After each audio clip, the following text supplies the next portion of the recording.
ধারাবাহিকের আগামী পর্বতে আমরা দেখতে চলেছি কেয়া নিজের মাথার চুল কেটে ফেলে অস্থির হয়ে উঠলে ঠিক সেই সময় উজি কেয়ার ঘরেতে আসে আর কেয়াকে শান্ত হতে বলে আর ঠান্ডা মাথায় কেয়াকে বুঝিয়ে বলে, আমাকে তুমি ভালোবাসো তো কেয়া?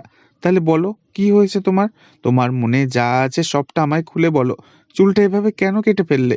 তুমি চাইলে কথাটা শুধু তোমার আর আমার মধ্যে থাকবে। বলো, তবুও আমায় বলো তুমি। তখন কেয়া ভাবতে থাকে, সত্যি সত্যি যদি বলে ফেলি একবার, তাহলে তো বাড়িতে বিশাল অশান্তি হয়ে যাবে।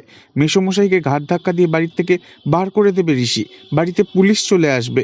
মা অসুস্থ হয়ে উঠবে।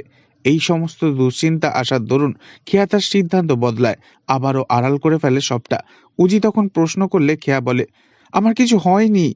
আমার আসলে ভালো লাগছিল না তখন, তাই কেটে ফেলেছিলাম চুলগুলো। আমাকে প্লিজ একটু একা থাকতে দেবে? এই বলেই উজিকে ঘর থেকে চলে যেতে বলে খেয়া। তবে কি এভাবেই দিনের পর দিন মেসোমশাইকে ভয় পেয়ে গুটিয়ে থাকবে খেয়া? নাকি আগামী দিনে উজি ঠিকই এবার মেসোমশাইয়ের পর্দা ফাঁস করবেই করবে? নেক্সট আপডেট জানতে অবশ্যই সাবস্ক্রাইব করে আমাদের সঙ্গেই থাকবেন। ধন্যবাদ।